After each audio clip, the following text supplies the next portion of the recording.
micrófonos durante unos meses, durante los meses de la licencia de maternidad, pero ustedes se quedan con el equipo maravilloso de Mañanas Blue que los va a seguir acompañando con todo el compromiso y la pasión de siempre para seguirles informando de lo que pasa en Colombia y en el mundo. A ustedes muchas gracias como siempre por su compañía, por estar aquí con nosotros cada mañana y por entender que también detrás de muchas mujeres como yo hay la voz de una mamá que hoy hace una pausa laboral. Así que nos volvemos a encontrar en unos meses después de esta licencia y quédense con nuestros compañeros de Meridiano Blue que siguen con ustedes para informarles de lo que pasa en Colombia y en el mundo. Blue, más que radio.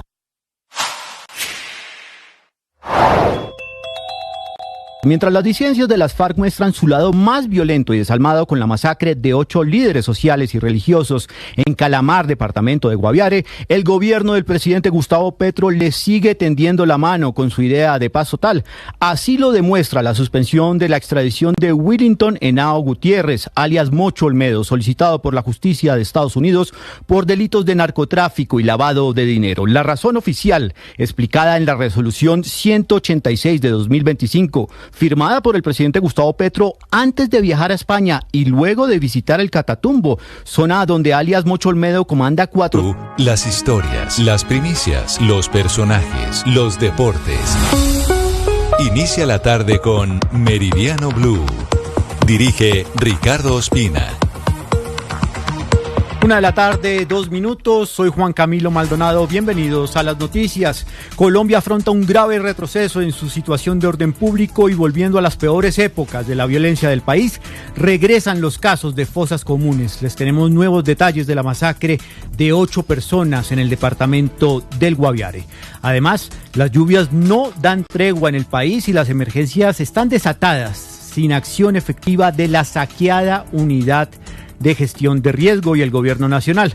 Blue Radio está en los lugares más afectados. Todo esto y más en instantes, pero antes vamos ya a la Casa de Nariño porque se agudiza la crisis al interior del gobierno nacional por la más reciente decisión del presidente Petro de designar a su nuevo jefe de gabinete para que asuma el proceso de emisión de pasaportes, saltándose a la canciller. Más o menos un golpe de estado porque la canciller está por fuera. Caterina Ávila, usted acaba de conocer detalles de una conversación entre la canciller Saravia y el presidente Petro. Juan Camilo, buenas tardes. Fue una conversación por teléfono porque el presidente Gustavo Petro estaba en escala, viene rumbo a Colombia, mientras que la canciller Laura Saravia sigue en Sevilla porque el viernes de esta semana va a inaugurar a la Embajada de Colombia en Praga.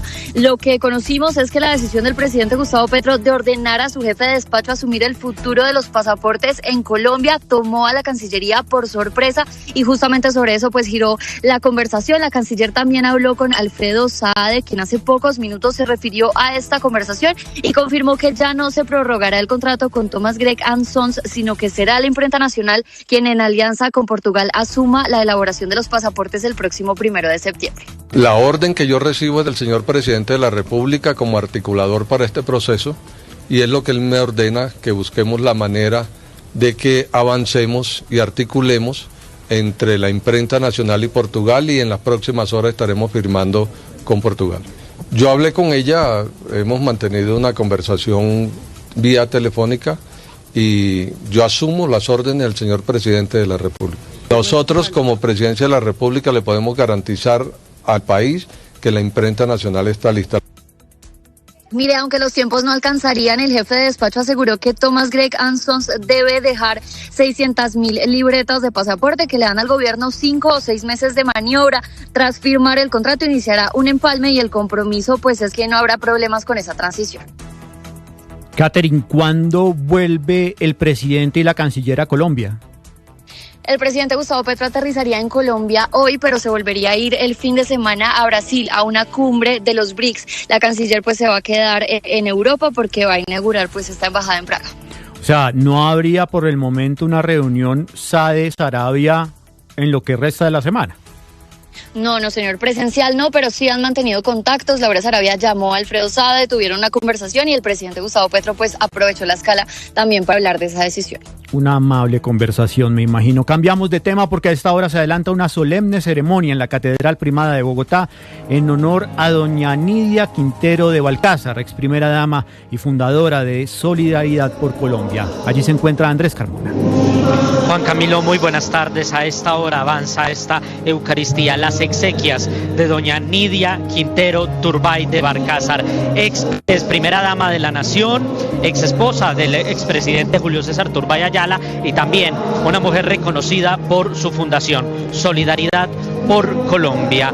Hacia las 12 del día, el féretro con los restos mortales de la ex primera dama llegaron aquí a la Catedral Primada para esta ceremonia presidida por el primado de Colombia, Monseñor Luis José Rueda Padricio, quien en el Evangelio de la parábola del buen samaritano recordó las virtudes de doña Nidia. Escuchemos.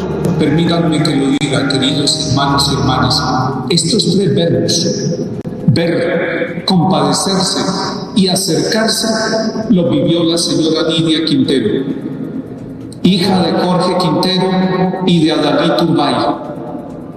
Ella aprendió a conjugar estos verbos con su misión, con su tiempo, con su sabiduría y con su fe. Que el ver con amor, el compadecerse y acercarse al sufrimiento de otros la lleve a ella al cielo. La ceremonia fue precedida por un homenaje en el Capitolio Nacional, en el Salón Elíptico, donde los presidentes Efraín Cepeda y Jaime Raúl Salamanca hicieron entrega de la moción de duelo. Esta ceremonia, por supuesto, está acompañada por varios dirigentes políticos, el alcalde mayor Carlos Fernando Galán, los expresidentes Ernesto Samper e Iván Duque. Juan Camilo. Gracias, Andrés. Cambiamos de tema. Por una grave omisión médica y falta de información sobre un cáncer tras una cirugía de vesícula, la Corte Constitucional lanzó una advertencia contundente a las IPS. Nos cuenta más Sergio Barbosa. Hola, buenas tardes. La Corte Constitucional hizo un llamado a las instituciones prestadoras de servicios de salud y a los médicos para que cumplan de manera rigurosa con su deber de informar clara y oportunamente los resultados de los exámenes clínicos a los pacientes, especialmente cuando estos revelen enfermedades graves como el cáncer. La tutela que llegó a la Corte señaló que una IPS y una EPS no informaron el diagnóstico de cáncer a un paciente que había sido operado para extraerle la vesícula biliar. La familia del paciente solo conoció el resultado del estudio patológico 7 meses después, cuando el paciente fue internado de urgencia en otro hospital, falleciendo pocos días después sin haber recibido un tratamiento adecuado. La Corte Constitucional es clara en señalar que los deberes de diagnóstico e información adquieren una dimensión reforzada, lo que quiere decir que son más importantes, pues de ellos depende que los pacientes puedan acceder a tratamientos que les permitan vivir con dignidad y evitar sufrimientos innecesarios. Mucha atención porque acaban de condenar al Estado colombiano por los perjuicios ocasionados a las víctimas de la avalancha de Mocoa en el año 2017. Juan Esteban Quintero. Juan Camilo, es una sentencia del Tribunal Administrativo de Cundinamarca que concluyó que hubo una falla en el cumplimiento de los deberes constitucionales y legales de diferentes entidades que hizo que llegáramos a la tragedia que dejó más de 700 personas fallecidas, barrios enteros desaparecidos y daños incalculables en viviendas, infraestructura y medios de subsistencia. Entre las entidades que estarían vinculadas en este caso está el DAPRE, el IDEA, pero también el Servicio Geológico Colombiano.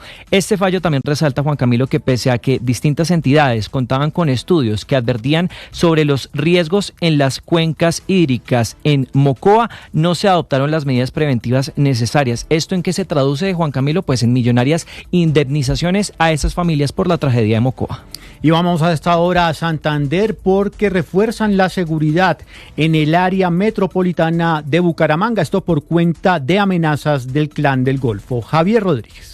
En las zonas comerciales de Bucaramanga, Piedecuesta, Florida Blanca y Girón, las autoridades reforzaron los operativos de seguridad tras las amenazas que vienen sufriendo los comerciantes de grupos armados ilegales como el Clan del Golfo. Por eso el gobernador de Santander, Juvenal Díaz, pidió más control. No vamos a permitir que los grupos armados organizados vengan a dañar la tranquilidad en el interior de Santander. Nosotros tenemos 61 municipios sin homicidios. Según la policía, la banda La Cordillera se alió con el Clan del Golfo para amenazar a comerciantes en Santander. Y en Cali bajan los homicidios, Hugo Mario Palomar. Juan Camilo, después de un consejo de seguridad se reveló que en junio de este año en Cali se registraron 63 homicidios, es decir, 12 casos menos que en junio del año pasado. Según el alcalde Alejandro Eres, se rompió la tendencia de los primeros meses de este año a pesar de los ataques terroristas que sacudieron la ciudad. Destacó la efectividad de los operativos del bloque de búsqueda. Y en los últimos días, en 3 operativos, hemos logrado 6 capturas de delincuentes que estaban implicados en estos ataques. Y de igual manera, seguimos trabajando con contundencia, tanto con la policía de aquí de la Metropolitana de Cali, pero también aprovechando las capacidades del bloque de búsqueda. Dice el alcalde Eder que este año también bajaron las cifras de hurto a personas y hurto a vehículos en Cali. En el Caribe colombiano capturan a uno de los principales sicarios de la región, Ingel de la Rosa. Detrás de múltiples sicariatos, extorsión y secuestros con los que las llamadas autodefensas gaitanistas de la Sierra Nevada han sembrado el terror en el Caribe, estaría Jesús Peña Villegas, alias Sombra, señalado jefe de sicarios de esta organización criminal también conocida como Los Pachencas, y al que en las últimas horas volvieron a capturar en la capital del Magdalena tras un seguimiento exhaustivo y un robusto operativo de inteligencia, como lo confirmó el coronel Jaime Ríos, comandante de la Policía de Santa Marta. A conocerse la posible llegada de esta persona en la ciudad de Santa Marta, desplegó una actividad de control por parte de la Ciudad de Investigación Criminal y se logra la captura cuando ingresaba acá a la ciudad.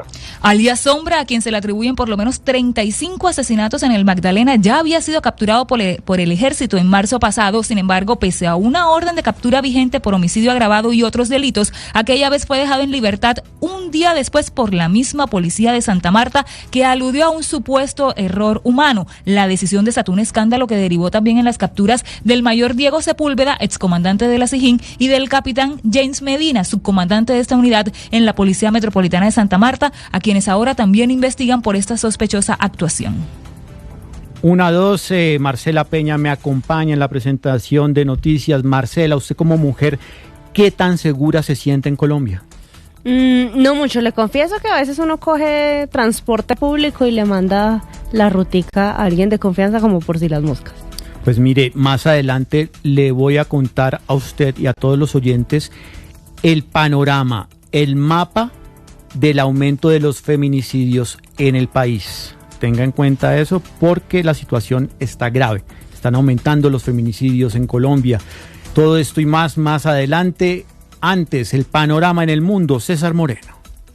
Hola, muy buenas tardes. El presidente de los Estados Unidos anunció que Israel aceptó los términos de una propuesta de alto al fuego de 60 días en Gaza e instó al grupo terrorista Hamás a que se acoja a esas condiciones. Pero ni el gobierno de Israel ni Hamás se han pronunciado oficialmente al respecto. Lo único que se ha sabido es que el ministro de Exteriores israelí, Gideon Saar, aseguró que existe una gran mayoría en el gobierno y en la población a favor del plan para liberar a los rehenes en manos de Hamás allí en la franja. Pero el más contundente fue el primer ministro israelí Benjamín Netanyahu. Prometió eliminar, desaparecer a Hamás, diciendo: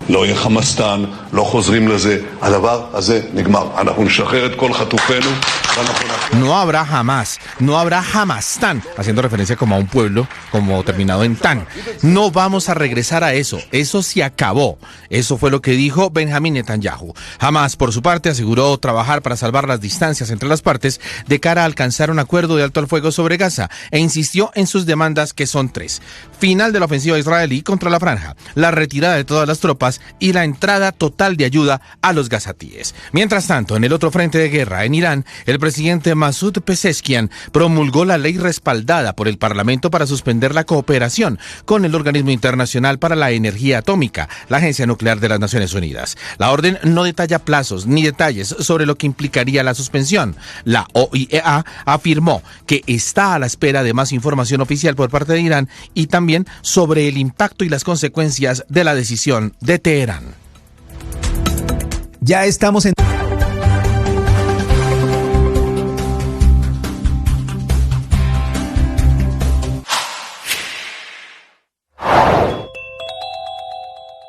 En la represa de Chingaza, con el 80% de su capacidad, se descartaría un nuevo racionamiento de agua en Bogotá. Esto fue lo que respondió Natasha Bendaño en Mañanas Blue.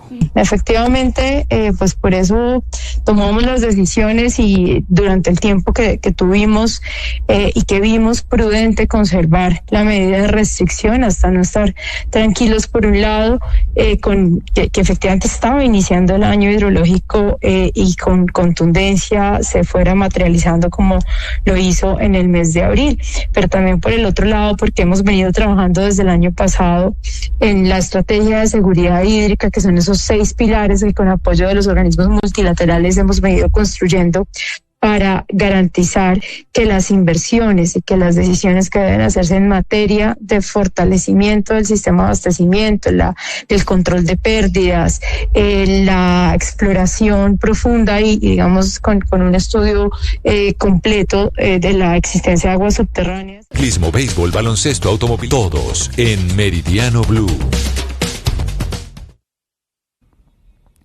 Y en medio de la pausa por la Copa Mundial de Clubes de la FIFA, hoy se van a jugar 2 partidos muy importantes en la Copa Oro de la CONCACAF, esa copa que juegan las selecciones de Centroamérica y del Caribe y que tienen que ver con Colombia. ¿Por qué? Porque hoy va a estar jugando la selección de Honduras que dirige Reinaldo Rueda. Van a estar jugando los 2 grandes favoritos. Por un lado, a partir de las 6 de la tarde, Estados Unidos estará enfrentando a Guatemala. Estados Unidos es dirigido hoy por Mauricio Pochettino. Tiene un equipo con algunas ausencias, importantes. Por ejemplo, los 2 mejores jugadores de Estados Unidos, que son Weston McKennie de la Juventus y Christian Pulisic del Milan, no están en la selección. Hoy van a enfrentar a Guatemala, el equipo de Luis Fernando Tena, el mexicano, el eterno entrenador mexicano que hoy está dirigiendo la selección de Guatemala. Así que Guatemala puede dar el gran golpe y jugar la final. Mientras tanto, a las 9 de la noche, México estará enfrentando a Honduras.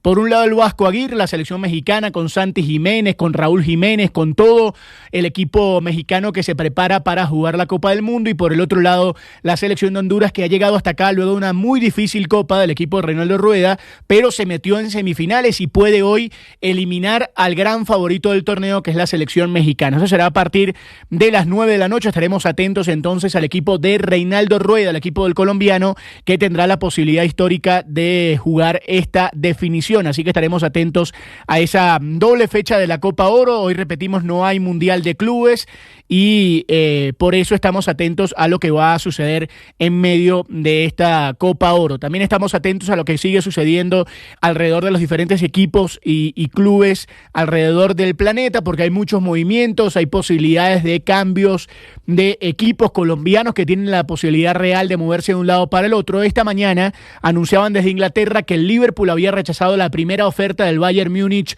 por Lucho Díaz. Estamos atentos también a ese movimiento porque el Bayern Múnich quiere ir por el jugador colombiano, así como siguen intentando desde Italia tener la posibilidad de seguir a varios jugadores colombianos, por ejemplo en la capital del país, en Roma, siguiendo a varios jugadores colombianos para tener la posibilidad de reforzar al equipo capitalino. Así que estamos atentos a todos esos movimientos. Y hoy, más allá del fútbol, estaremos hablando también del béisbol de las grandes ligas. A esta hora se está jugando una jornada que será muy extensa, que tiene vinculación con beisbolistas colombianos. Ya está jugando Gio Urshela con los Atléticos, también está jugando Donovan Solano con los Marineros de Seattle. Estamos atentos también a los Cerveceros de Milwaukee de José Quintana. Así que todo esto es una jornada que ya comenzó, que ya tiene varios juegos importantes y que usted puede seguir, por supuesto, con nosotros a través de Meridiano Blue. Estamos atentos, doble fecha de la Copa Oro. Reinaldo Rueda puede tener la posibilidad de jugar la final esta noche a las 9 frente a México para buscar un cupo a la gran final de esta competencia.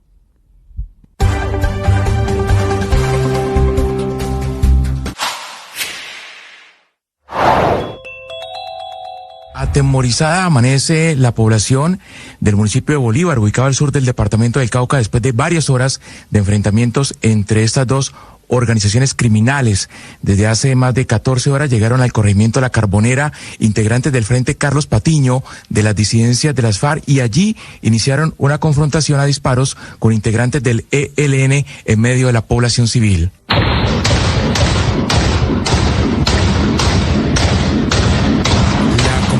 Confirma que hay 2 jóvenes muertos, serían habitantes de esta zona del departamento del Cauca. Ayer la confrontación obligó a estudiantes y profesores a permanecer confinados en las escuelas. Algunos niños junto a sus padres incluso amanecieron en los salones de clases.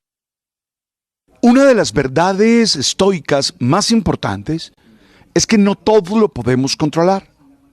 Dedicarnos a controlar aquello que está bajo nuestro rango de voluntad.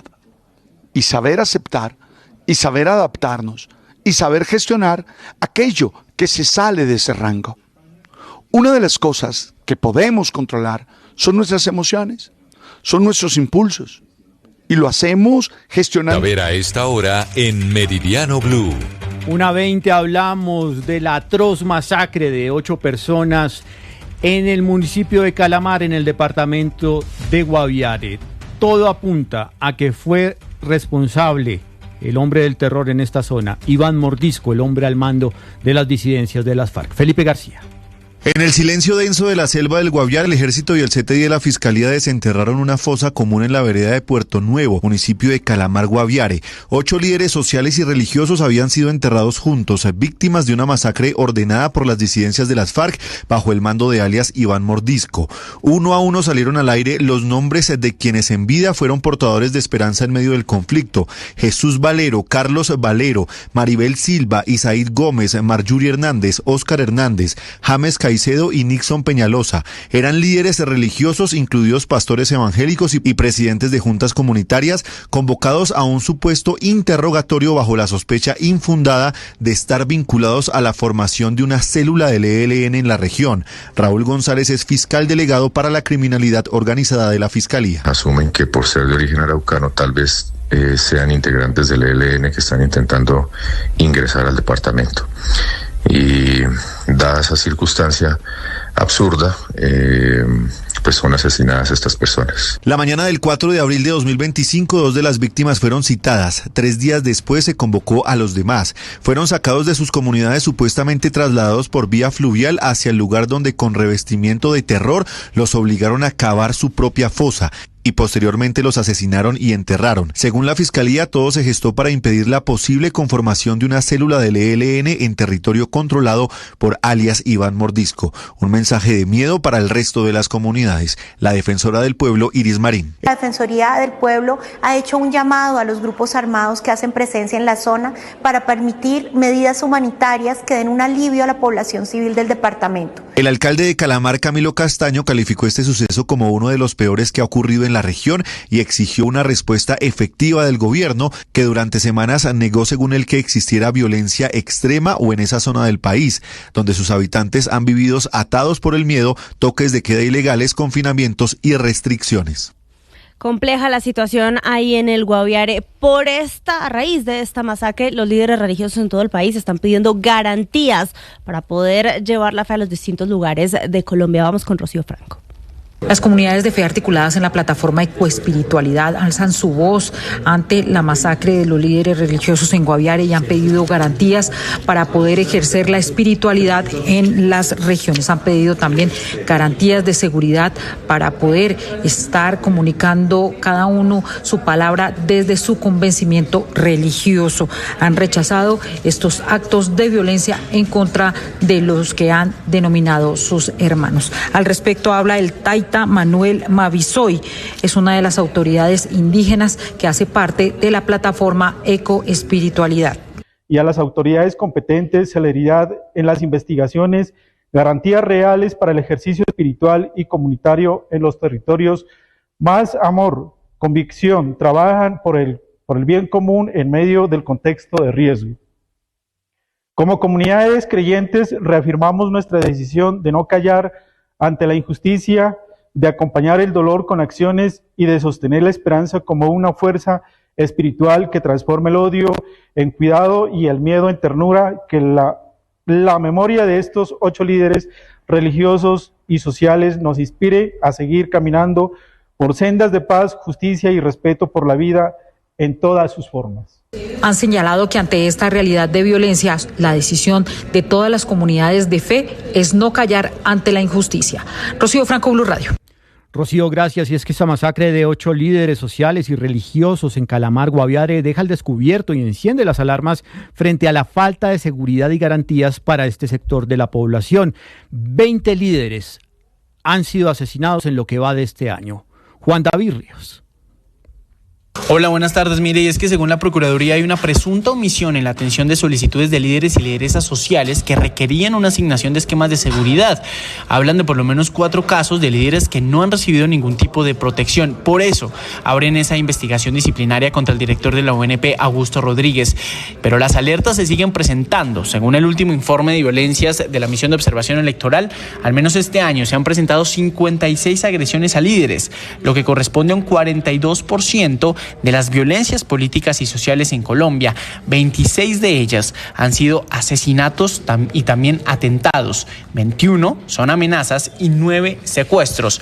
Consultamos también al director de la Unidad Nacional de Protección y nos menciona que todavía no ha sido notificado de este auto, de esta investigación que emite la Procuraduría. Sin embargo, que ha garantizado esquemas de protección a diferentes líderes sociales que han requerido y que han tenido también amenazas previas e incluso denuncias para poder buscar protección frente a sus lideratos.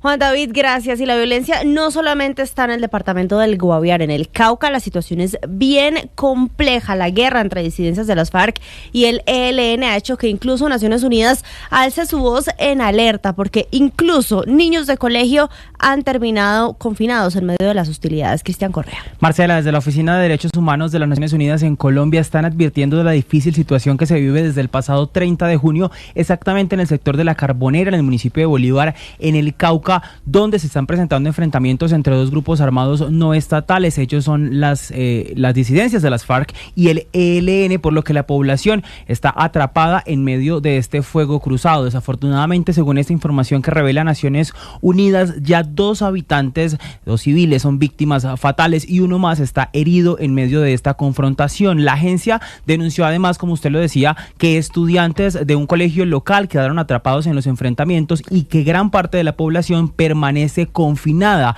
Están alertando esta entidad y haciendo un llamado urgente al gobierno colombiano a adoptar medidas efectivas e inmediatas que prevengan una escalada del conflicto armado y protejan a la población civil, además de recalcar el mensaje a los grupos armados de su obligación de respetar el derecho internacional humanitario a la población civil y a las misiones médicas en medio de este contexto de conflicto.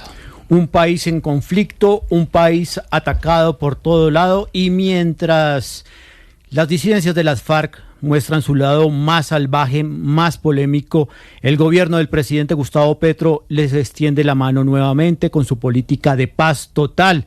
Frenaron en las últimas horas la extradición de alias El Mocho Olmedo, solicitado por la justicia de Estados Unidos, una determinación que eleva aún más la tensión con el gobierno de Donald Trump, justo cuando está cerca la certificación de Colombia como socio antidrogas. Nicolás Rojas. El ex embajador de Colombia en los Estados Unidos, Gabriel Silva Luján, señaló que es perjudicial para las relaciones diplomáticas entre Colombia y los Estados Unidos, además de la cooperación judicial entre ambos países, que el gobierno colombiano tome la determinación de suspender algunas órdenes de extradición. Esto haciendo referencia a decisiones que tomó recientemente el presidente Gustavo Petro, puntualmente con alias HH, quien es el líder de los Comuneros del Sur, un proceso de negociación que se adelanta en el suroccidente del país, y adicionalmente el caso reciente, alias El Mocho Olmedo, uno de los líderes del Frente 33 de las disidencias de las FARC. Como que anuncia el ministro Montealegre, es inconveniente y es desafiante que va a afectar las relaciones con Estados Unidos y con Washington, que de hecho ya están bastante deterioradas por las actitudes que ha tenido el gobierno y el presidente Petro hacia el presidente. El ex embajador de Estados Unidos en Colombia, Kevin Whitaker, señaló que estas decisiones que recientemente está tomando el gobierno colombiano podría afectar la evaluación del gobierno americano, precisamente para ver si se mantiene la certificación. Otro es realmente no es lo que se hubiera buscado. Entonces veo muy difícil el panorama que enfrenta Colombia basado en esa decisión que va a venir por parte del secretario Rubio pronto. Recordemos que el proceso de certificación lo va a definir los Estados Unidos en 12 semanas, donde hay varios puntos o criterios de evaluación, no solamente la lucha contra el crimen, sino también los cultivos ilícitos en el país. Y volvemos al departamento del Cauca, porque las autoridades acaban de confirmar la muerte de 2 civiles por cuenta de los enfrentamientos entre el ELN y las disidencias de las FARC. Esto en el municipio de Bolívar, donde además hay cientos de familias confinadas. Hugo Mario Palomar. Marcela, confinadas permanecen muchas familias del municipio de Bolívar, ubicado al sur del departamento del Cauca, por estos enfrentamientos que ustedes mencionaban entre las disidencias de alias Iván Mordisco y la guerrilla del ELN. Los estudiantes y los profesores de los colegios de la región hoy no pudieron asistir a clases. Hace algunas horas llegaron al corregimiento La Carbonera integrantes del Frente Carlos Patiño de este grupo disidente y atacaron a disparos a integrantes del ELN que estaban en medio de la población civil. La secretaria de Gobierno del Cauca, Maribel Perafán, confirma que hay 2 víctimas. En horas de la mañana, en la zona de La Carbonera del municipio de Bolívar, Cauca, se presenta una confrontación de 2 grupos armados por la disputa territorial en la zona, dejando como saldo 2 personas muertas y un civil herido que ya está siendo atendido en el hospital local. Las disidencias de las FARC, a través de un comunicado, están amenazando con tomar Sevillas y municipios del macizo colombiano como Almaguer, La Vega, Rosas, La Sierra, San Sebastián y Santa Rosa para expulsar de esta región a los guerrilleros del ELN.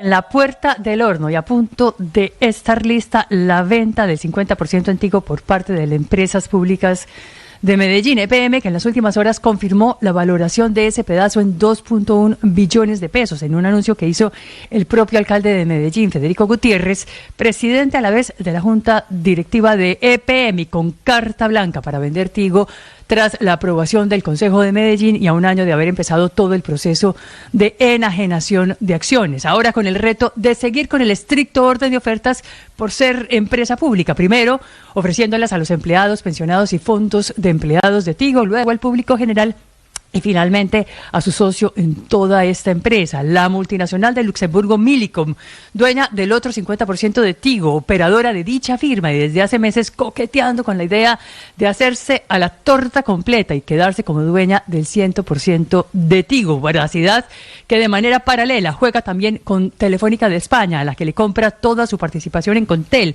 la antigua Telecom, que tras su liquidación en el año 2006 y posterior privatización dejó a la multinacional española con una participación que fue creciendo hasta el 67%, 2.300 millones de acciones que pasan también a manos de Millicom, que con su chequera bien gorda quiere hacer moñona y comprarle también al Estado colombiano la participación del 32% que aún tiene en la antigua Telecom y claro, si el presidente Gustavo Petro lo permite. El fiscal delegado Raúl González reveló cómo las autoridades dieron con la fosa común que contenía los cuerpos de 8 líderes sociales y religiosos asesinados por las disidencias de alias Iván Mordisco. Esto ocurre por una captura realizada por la Fiscalía General de la Nación con apoyo del Ejército de un integrante de esa disidencia, al cual se le incautan unos teléfonos celulares. Y al hacer la extracción de información debidamente legalizada se encuentran imágenes de estas personas en vida y posteriormente seguido ahí en esa secuencia de imágenes estas mismas personas ya fallecidas con impactos de arma de fuego. Se logra establecer que efectivamente son terrenos ubicados en Calamar y ya cuando la Defensoría del Pueblo y los familiares se acercan a la Fiscalía a informar sobre esta desaparición, pues coincide con lo que efectivamente se ve allá. Esto es lo que usted debe saber a esta hora en Meridiano Blue. 1:33 p.m. Usted debe saber que varias regiones del país enfrentan emergencias por cuenta de las lluvias. Vamos a comenzar este panorama con lo que ocurre en Antioquia, Atlántico y otras regiones del país. Pasan las horas después de la emergencia y el panorama es cada vez más desolador. Familias que lo perdieron todo y que pasaron la noche en el piso o en colchones mojados siguen sacando sus enseres o tratando de rescatar lo poco que les quedó. Luis Hernando perdió a su casa por completo. El río se la llevó y anoche no pudo dormir por el temor de una nueva emergencia. Pues mi situación no tengo nada porque el río se me llevó todo, destruyó la casa, se la llevó. Y pues no dio tiempo de sacar nada, absolutamente nada, porque la creciente fue muy rápida, muy instantánea, o sea, no dio tiempo de nada. Pues gracias a Dios salimos, pero Igual, como lo acaba de decir, se inundó el barrio completo. Ya son más de 800 las familias afectadas en toda la ciudad y esperan que lo antes posible empiecen a llegar las ayudas humanitarias. Aunque este miércoles predomina el cielo parcialmente nublado y tiempo seco en la región Caribe, las condiciones marítimas presentan riesgo para la navegación y actividades en alta mar, debido a que se presentan vientos con velocidades entre los 38 y 53 kilómetros por hora y generan a su vez olas entre los 2.3 y 3.7 metros de altura. Ante estas condiciones, la DIMAR está recomendando extremar las medidas de seguridad y precauciones durante el desarrollo de faenas de pesca, de transporte marítimo y actividades turísticas, especialmente en alta mar. En Medellín y Bello sigue la atención de las familias damnificadas como consecuencia de varios movimientos en masa luego de los fuertes aguaceros, mientras que 2 personas que fueron reportadas por la comunidad como desaparecidas aparecieron vivas y a salvo, por lo que sigue la búsqueda de 6 personas. En la tragedia de Granizal en lo alto de la montaña se autorizó el retorno de 40 familias del sector Manantial del municipio de Bello. Por otro lado, el DAGRED en Medellín definió que en Villatina unas 40 familias de cerca de 80 deben ser reubicadas porque el riesgo de colapso persiste.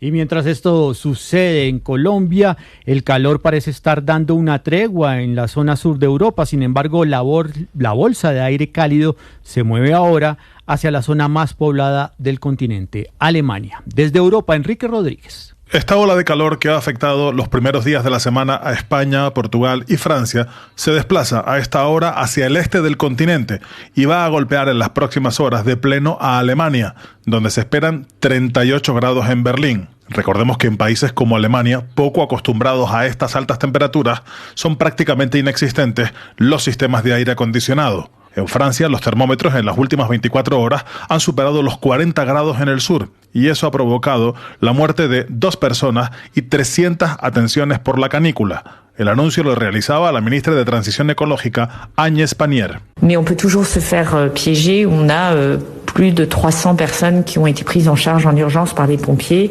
et 2 décédés à la suite de malaises liés à la chaleur. Aquí en España hemos vivido el mes de junio más caluroso jamás registrado, con una temperatura media de 23,6 grados, superior incluso al promedio normal que suelen tener julio y agosto. Además, se contabilizan ya 3 víctimas mortales. La primera, un niño de 3 años que murió tras ser olvidado por su padre en un vehículo en la localidad de Valls, en la provincia de Tarragona. Los otros 2 fallecidos han muerto como consecuencia de las quemaduras producidas en un grave incendio forestal que ha tenido lugar también en Cataluña.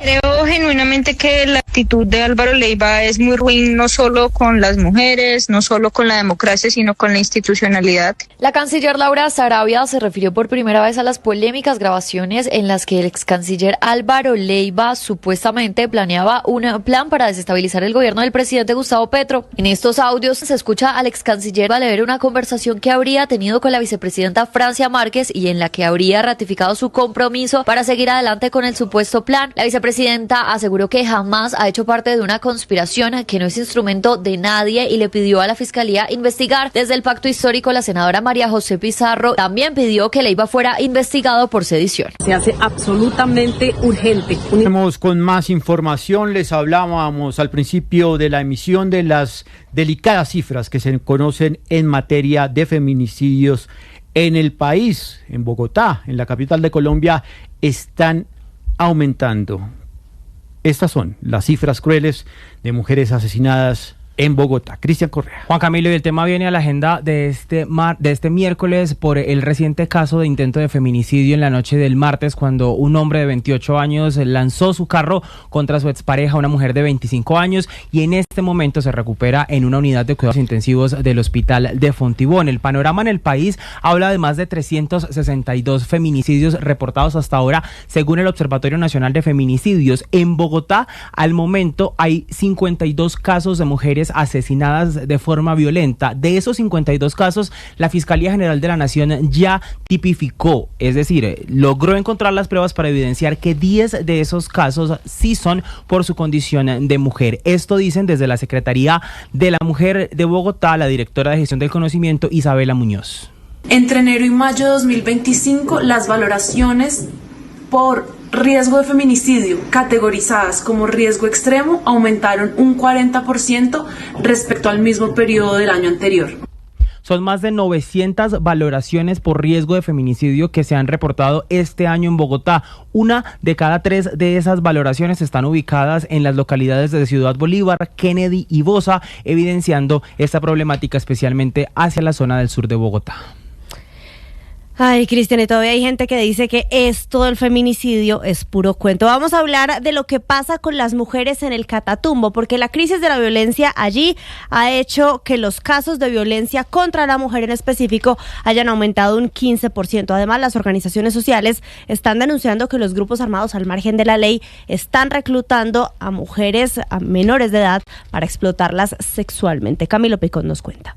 Cúcuta registra un aumento en violencia intrafamiliar, sexual y hechos sicariales, siendo las mujeres desplazadas del Catatumbo las más afectadas, lo que genera preocupación en la ciudad. Karime Rodríguez es la presidenta del Consejo de Cúcuta y así lo dio a conocer. Comparado con el año 2024 se ha venido creciendo en un porcentaje más o menos del 15%. Hemos logrado también detectar que gran parte de la violencia que marca en su vida es precisamente por la población desplazada del Catatumbo. Por otra parte, la Coalición contra la Vinculación de Niñas, Niños y Jóvenes en el Conflicto Armado en Colombia, Coalico, está denunciando que niños reclutados por grupos armados estarían siendo instrumentalizados por guerrilleros en el Catatumbo. Hilda Martínez es coordinadora de esta secretaría. Muchas veces las niñas están involucradas en casos de explotación sexual y esto hace parte como de el vincularles entre más chiquitas mejor. Defensores de derechos humanos solicitan a las autoridades de forma urgente adelantar acciones para garantizar los derechos de los niños en la zona del Catatumbo. La salud de los colombianos en cuidados intensivos. Blue Radio informa. En Blue Radio le seguimos midiendo el pulso a la crisis del sistema de salud. En Bucaramanga, los usuarios de la EPS Sanitas denuncian que han tenido dificultades en la atención médica tras la terminación de un contrato de prestación de servicios que la entidad tenía con el Hospital Universitario de Santander. Javier Rodríguez.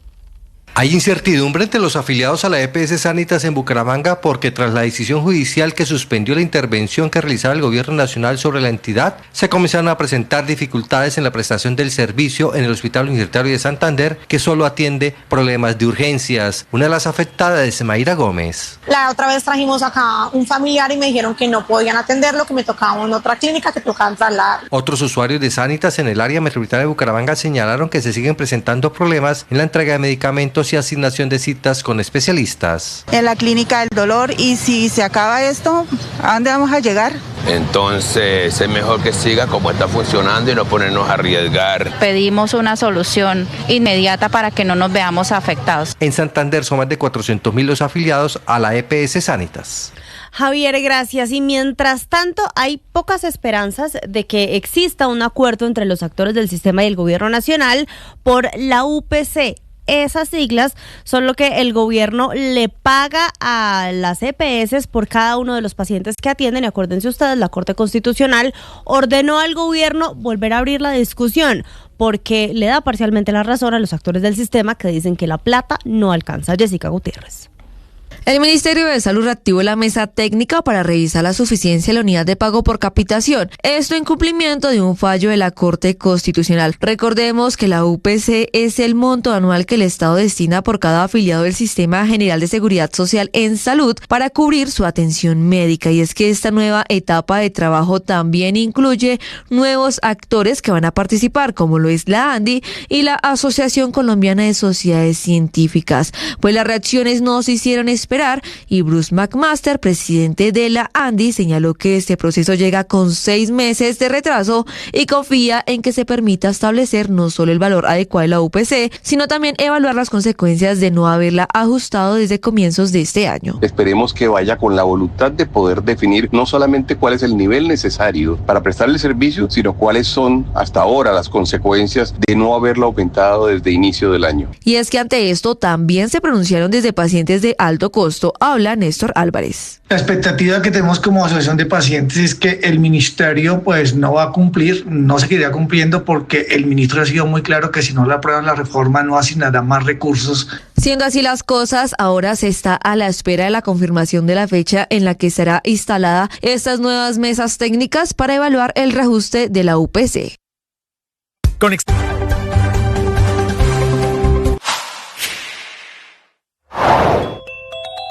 En Mañanas Blue, el comunicado de Frisbee Colombia tras la entrevista con el portavoz de Frisbee España, Charles Dupont. El comunicado de prensa lo que dice en resumen, Néstor, es que la ley española exige un requisito de reclamación antes de la etapa de acciones legales contra los terceros que están usando la marca en España. Entonces el comunicado termina diciendo que a través de los abogados de Frisbee Colombia en España enviaron una carta de reclamación a quienes aparecen en los registros públicos como representantes de Frisbee España, que primero tendrán que hacer esa etapa que se llama etapa prejudicial, y que si en eso, con la carta de reclamación que han enviado, no hay mayores avances, comillas, iniciaremos las acciones legales que nos permiten las leyes y la jurisprudencia en estos territorios para efectos de España y la Unión Europea. Como siempre, agradecemos profundamente el interés y la atención prestada a este tema y seguiremos trabajando cada día por alimentar con amor y el desarrollo humano y la transformación positiva de las mercados en Meridiano Blue. Y mientras EPM está dispuesto a vender sus acciones en Tigo 1 por 2.1 billones de pesos, hay quienes no gustan para nada de este proceso. De hecho, ya se radicó una acción popular que busca detener la venta de estas acciones. Danilo Arias. Sí, Marcela, y es que luego de que hace pocos días un juzgado de Medellín negara en primera instancia la acción popular que pretendía tumbar esta iniciativa de la enajenación al asegurar que los concejales de Medellín no conocían el valor de las acciones al momento de votar el proyecto de acuerdo, ante el Tribunal Administrativo de Antioquia ya fue radicada la apelación. Según el accionante, el abogado Esteban Manco, el fallo en primera instancia desconoció elementos del artículo 8 de la ley 226 de 1995 sobre la participación en estas decisiones del Congreso o sus equivalentes locales a la hora de abordar transacciones que impliquen empresas industriales y comerciales del Estado. La equivalencia significa cómo debe interpretarse a nivel territorial del distrito de Medellín, donde obviamente no hay un Congreso de la República, sino que su equivalente es el Consejo Distrital de Medellín. Ante el avance de estos recursos que podrían frenar el proceso de enajenación ya autorizado por la Junta Directiva de EPM, el alcalde Federico Gutiérrez sostuvo que hasta ahora todas las decisiones judiciales han dado la razón al distrito frente a la transparencia y la necesidad de vender esta participación avaluada ya en 2.1 billones de pesos como la posibilidad de proteger el patrimonio público, Marcela. Detrás de las obras del Metro de Bogotá hay varios gigantes chinos que han construido todo tipo de infraestructura en el mundo. Blue Radio recorrió sus instalaciones en Pekín y conoció los retos que advierten para la obra de infraestructura más importante del país en los últimos años. Este es un informe especial de Juan Andrés Beltrán. Buenas tardes. Esta semana embarcarán desde China los 2 primeros trenes del Metro de Bogotá en ese paso a paso para cumplir el tan anhelado sueño capitalino. Y detrás de la construcción de esos vehículos, de los rieles y de toda la infraestructura está el consorcio Metrolínea 1, una asociación de 2 gigantes asiáticos que Blue Radio visitó en Beijing, China. Por un lado está la China Harbour Company, filial de CCCC, que ha participado en megaproyectos en todo el mundo, tales como el puente marítimo más largo del planeta entre Hong Kong y Zhuhai en China, que incluye túnel sumergido y varias islas artificiales, y la línea 2 del metro de Malasia, que explica el presidente de China Harbour, señor Wu Yu. Tenemos el proyecto más grande en Malasia, 12.000 millones de dólares, y el segundo lugar es Metro Bogotá. Hay mucha intención de los jóvenes colombianos participar en la operación de primera línea. La otra empresa china es Xi'an Metro, que opera en la ciudad de Xi'an, al nordeste de China, donde en 14 años han construido 11 líneas de metro, y de lo que habla Song Yang, presidente de Xi'an Metro. Una sola línea de metro no va a solucionar todos los problemas de movilidad de la ciudad, sino a través de una conexión integral con otras líneas. Este megaproyecto de infraestructura, sin duda el más grande del país en los últimos años, llega en momentos en que Colombia fortalece las relaciones comerciales con China en áreas como la infraestructura, la tecnología y la energía. Recorramos el mundo en Meridiano Blue.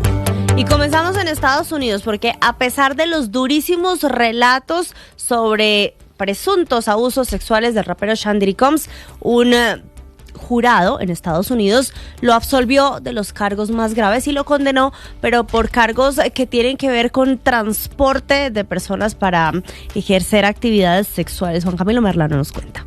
Eran en total 5 cargos los que enfrentaba el rapero Sean Diddy Combs ante una corte en Nueva York, y un jurado de 8 hombres y 4 mujeres lo absolvió de los delitos más graves en su contra. Fue hallado no culpable de 3 cargos, pero fue hallado culpable solo de 2 cargos que podrían representarle hasta 20 años de cárcel. El primer cargo por el que fue hallado no culpable, que era el más grave y que le podría haber representado una pena de cadena perpetua, era liderar o dirigir una organización criminal con fines de explotación sexual. Fue hallado no culpable de tráfico sexual de Casey Ventura, quien era su expareja, quien lo acusó en múltiples ocasiones de explotar sexualmente de ella y de obligarla a sostener relaciones sexuales con varias personas. Fue hallado culpable de transporte con fines de prostitución. Fue hallado no culpable de tráfico sexual de otra mujer que lo denunció, que aparece en los documentos judiciales bajo el nombre de Jane. Fue hallado culpable de otro cargo de transporte con fines de prostitución de esta mujer, que aparece con el nombre de Jane como anónima.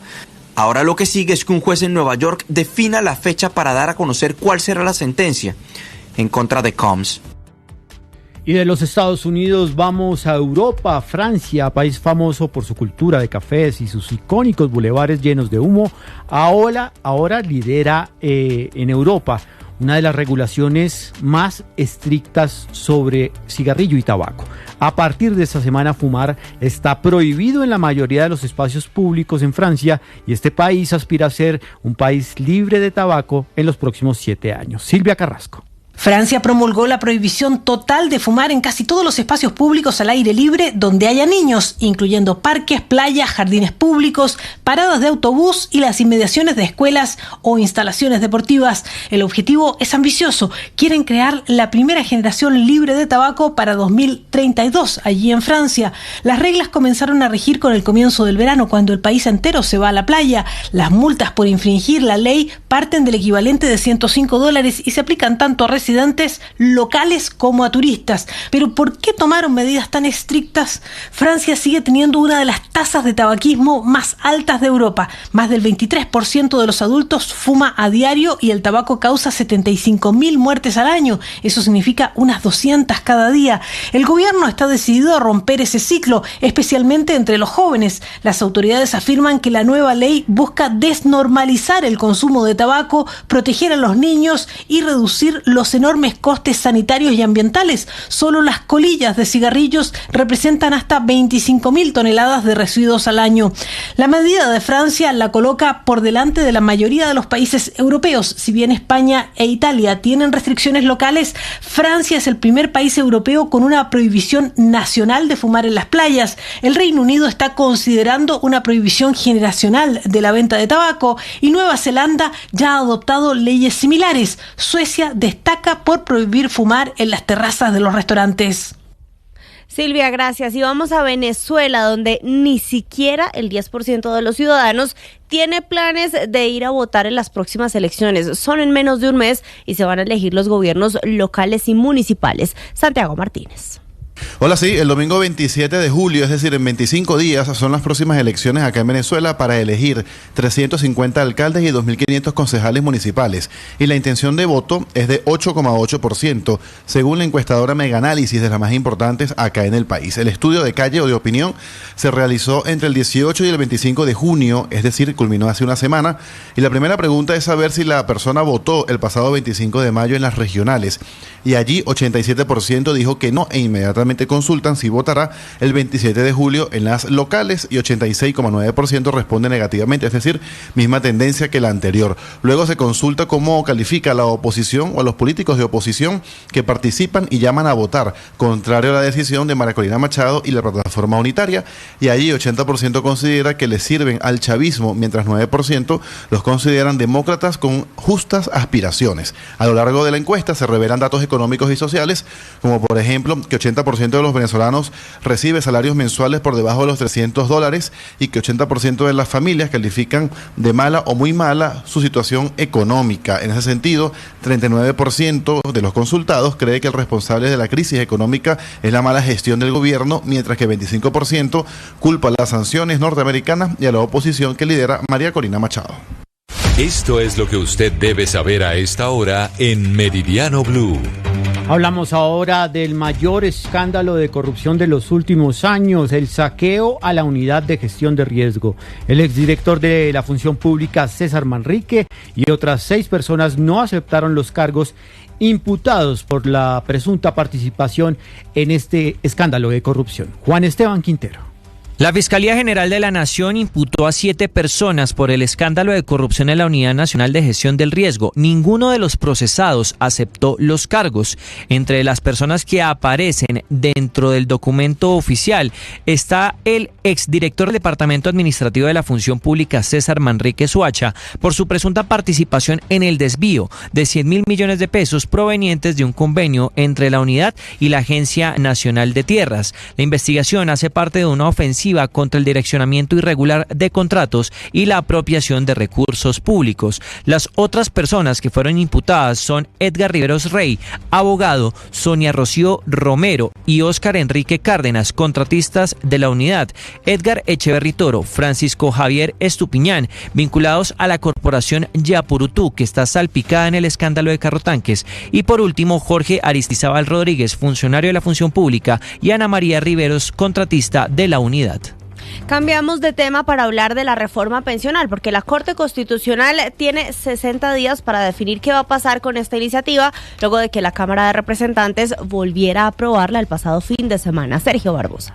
Hola, buenas tardes. Hasta este momento la Cámara de Representantes no ha notificado oficialmente a la Corte Constitucional sobre la sesión llevada a cabo el pasado sábado donde se aprobó la reforma pensional. Una vez eso ocurra, el Alto Tribunal tendrá 60 días para definir el rumbo de una de las reformas bandera del gobierno del presidente Gustavo Petro. Allí los 9 magistrados entrarán a revisar de fondo todo el articulado de esta reforma para determinar si se cae o si se le da vía libre. La ponencia seguirá a manos del presidente de la Corte, el magistrado Jorge Enrique Ibáñez, y el trámite al interior de la Corte Constitucional seguirá siendo el mismo. La entrada en vigor de la pensional estará suspendida hasta que la Corte dé un veredicto final y el Congreso pueda fijar una nueva fecha para que la reforma pensional pueda entrar en vigencia.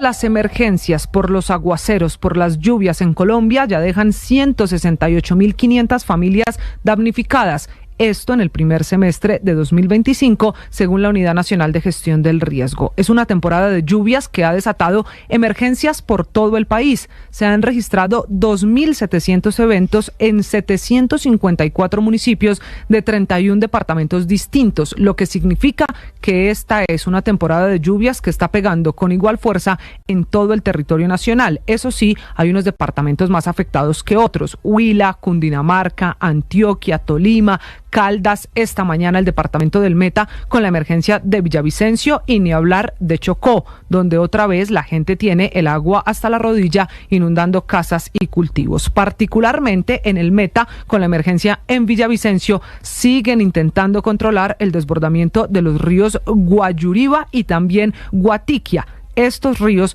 que han dejado 5.000 afectados, 13 derrumbes, 18 barrios en problemas y una persona muerta. En Cundinamarca, la gobernación declaró la alerta máxima en 8 municipios en todo el oriente del departamento ante el aumento del 20% en el nivel de los ríos, lo que, dicho de otra manera, significa una alta probabilidad de una creciente súbita.